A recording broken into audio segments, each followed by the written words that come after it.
amici bellini, un rumore da seggio, amici bellini, è notte e io ho preso troppi screenshot, mi dovete perdonare, ma è veramente bello, è veramente bellissimo, si deve andare oltre le cose arbitrali di cui parleremo. Sono scattati dei cominciamo.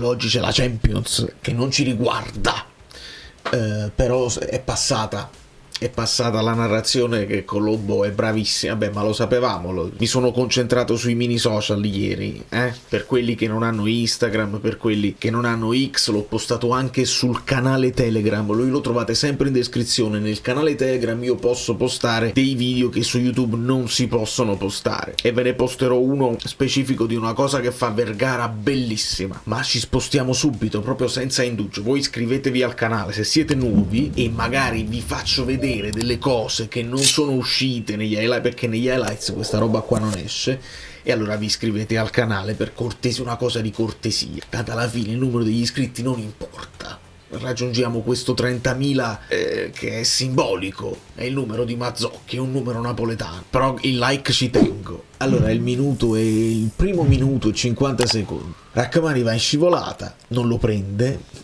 Wesley salta e prima ancora di cadere, vedete, già chiede mi sono fatto male.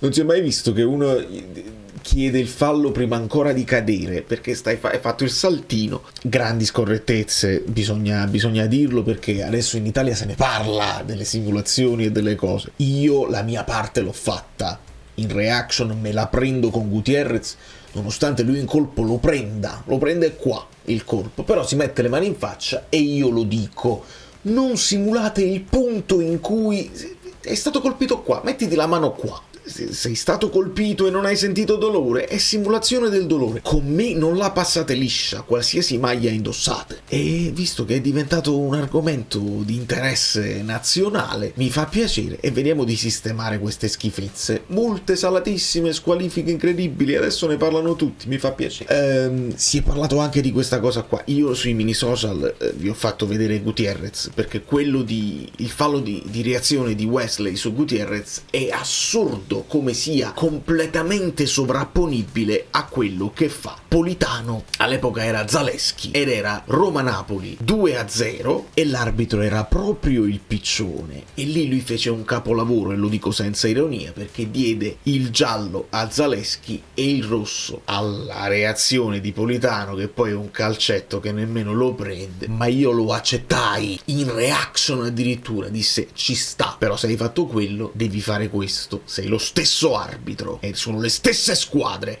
ed è la stessa dinamica. Qua mi posso anche far convincere che non c'è il doxo, anche se qua ci troviamo a un chiaro ed evidente errore, per quanto mi riguarda. Colombo guarda, però la palla qua, perché il doxo dice non era in possesso di palla, Svilar ci arriva sulla palla, la palla rimbalza vicino le gambe di Højlund. Se tu non mi stai già trattenendo qua, io sono in possesso di palla, quindi è il fallo che non mi permette di essere in possesso di palla. Questo è un lancione di Milinkovic-Savic, che va direttamente su Højlund, e qua lui era andato in porta, la palla rimbalza, la trattenuta continua, reiterata. Svilar io continuo a non vederlo, questo è il punto in cui il pallone è rimbalzato di nuovo, quindi non è un effetto ottico, qua il pallone sta a terra, per me senza l'abbraccio Højlund ci arriva, di conseguenza sta lui e il pallone, quindi non mi avete convinto del tutto. Però voglio l'espulsione di Wesley, che poi fa il rigore, che poi infortuni a Rrahmani, quindi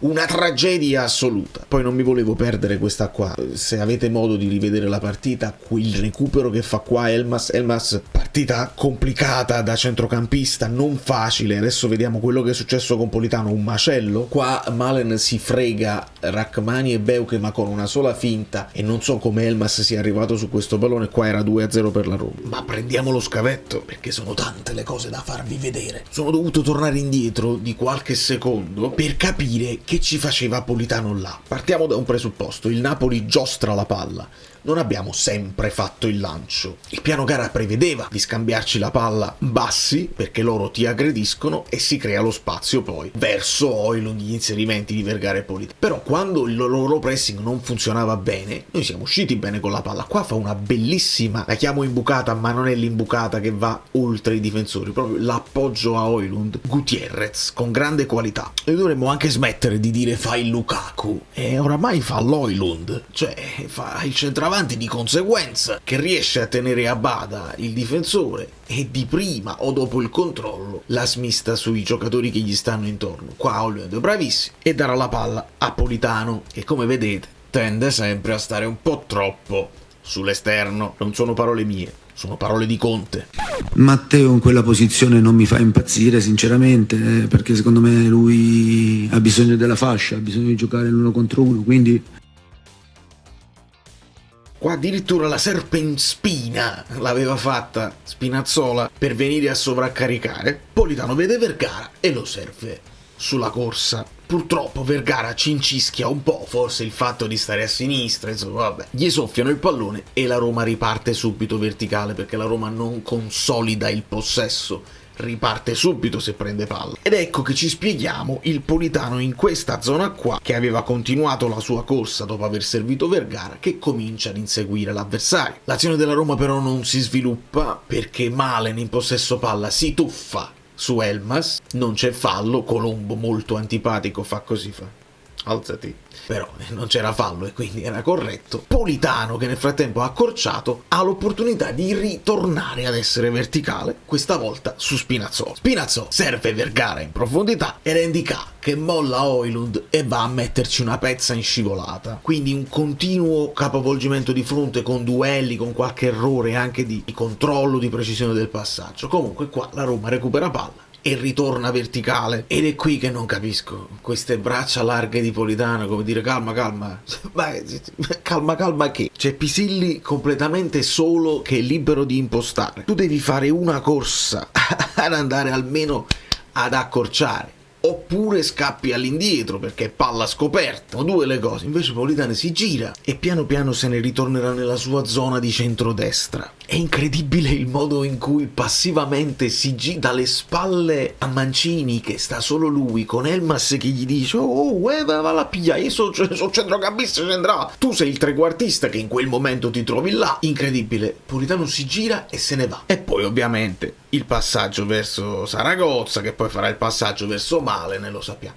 Quello che fa Politano qua è senza precedenti, non mai vista una cosa del genere. E si vede ancora meglio dall'inquadratura dall'alto, dalle spalle, che fanno così, dice no calma, pure Raccamais, perché stiamo tutti scompaginati. Allora sai, il ritrovare la posizione, vedete anche Lobotka, ma nel frattempo qua quello deve essere, tu non puoi disinteressarti di Pisilli che sta scendendo su Lis con questa linea di passaggio libera. O chiudi la linea di passaggio o vai addosso a Pisilli. Qualcosa devi fare, non te ne puoi camminare verso... Che significa? Prima del gol di Spina ci stavamo passando il pallone anche a livello orizzontale. Qua Lobotka fa decide, fa uno strappo, fa una serpentina, va in dribbling superando 3-4 avversari, cosa rara, e lo porterà a finire in questa zona e poi a scaricare su Politano.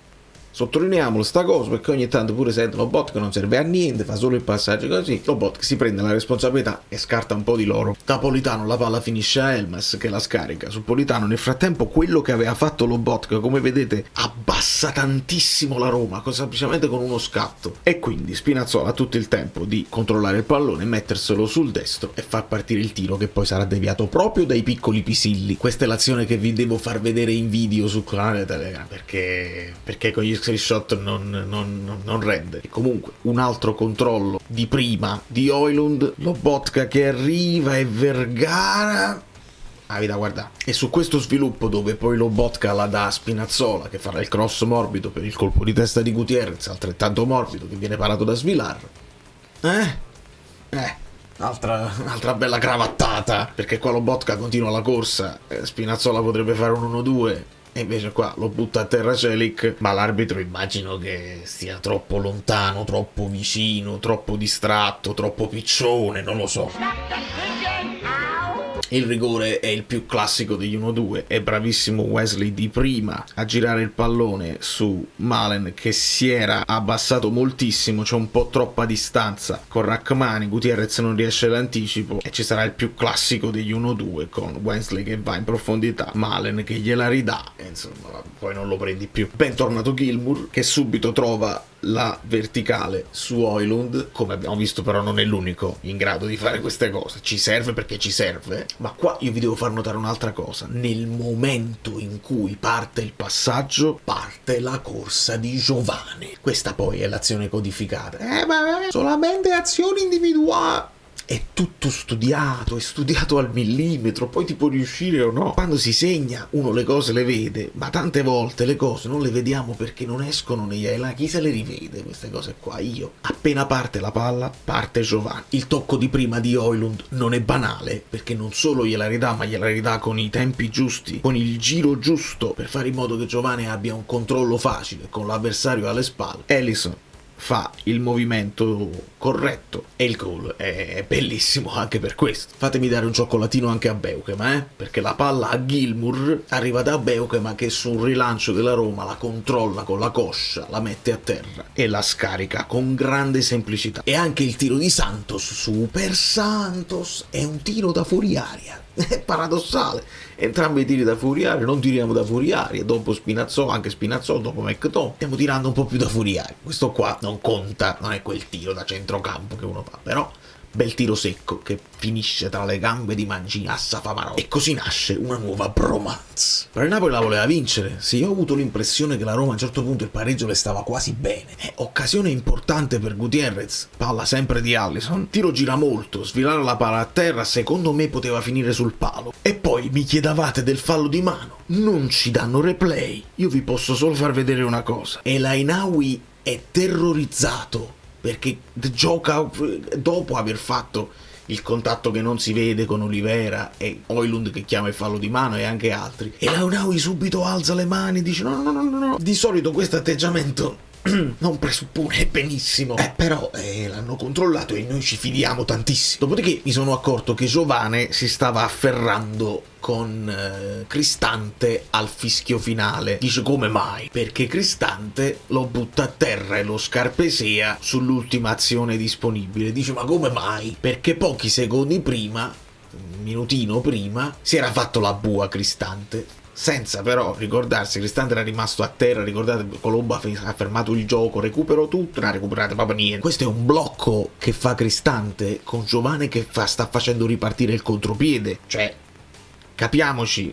A me è scattato un click anche con Giovane, l'ho visto molto positivo dopo aver rivisto la partita, attenzione. E anche il fatto che con personalità poi dopo vada a parlare con Cristante, ginocchio e ginocchio, il blocco l'hai fatto tu, che vuoi? Non mi dispiace affatto. Lasciate parecchi like. Dobbiamo andare alle pagelle. Ma che è qua? Dobbiamo andare alle pagelle in ordine sparso e fare anche in fretta. Bentornato Billy, impatto anche positivo. Io ho solo paura e vi chiedo di stare tranquilli, perché comunque venendo dal problema che poi ha risolto con una doppia operazione, lo dico, oramai lo dico, ecco perché ci ha messo più tempo, la prima partita dopo il rientro è sempre più facile e più positiva, la seconda potrebbe essere problematica, quindi anche Gilmour va gestito. 7-, corretto, come Ayew ha fatto una partita da 8, credetemi. E anche Ndicà ha fatto una grande partita, è stato un duello bellissimo, però sta crescendo proprio in intelligenza tattica, sta facendo tutte le cose giuste. A me dispiace dire benedetto sia quell'infortunio di Lukaku, ma io credo che abbiamo trovato un grande centravanti. Vergara 6, secondo me è corretto, però non dimentico,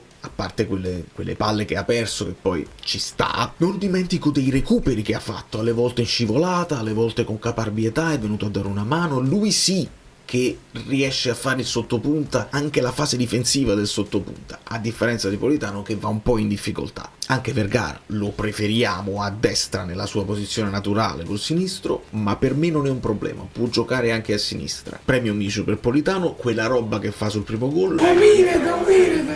D'Italia. Sembra quasi che sai, poco. Allora,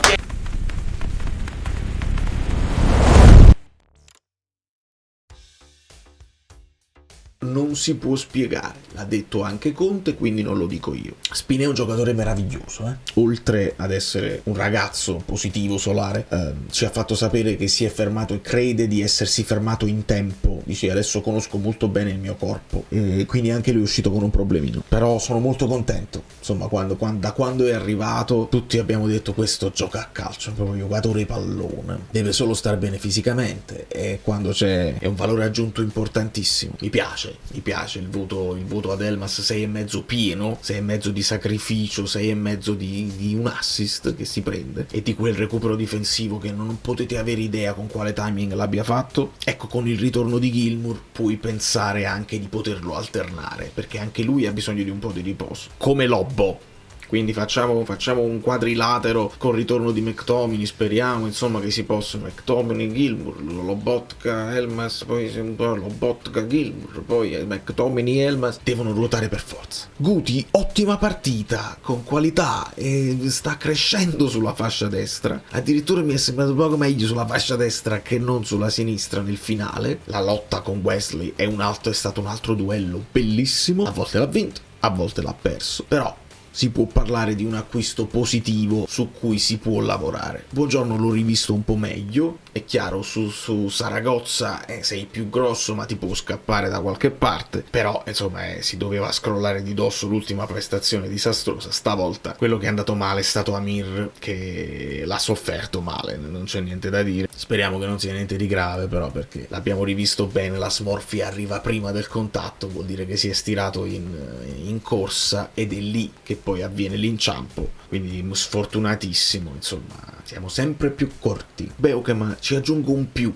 a questo 6. Vai ragazzo, è il tuo momento. Andatevi a vedere i 2 gol che prende Caprile con il Lecce. Teniamoci stretti Meret e Milinkovic-Savic finché ci sono, perché sono 2 ottimi portieri, non dico altro. A dare una mano nel finale Paco, Ciuccio, ve lo dico sempre con grande affetto, e anche Oliver, perché ci tornerà utile. E poi il premio Riali va a Alisson Santos, che entra come un ossesso. Ho visto anche un reel con dei palleggi.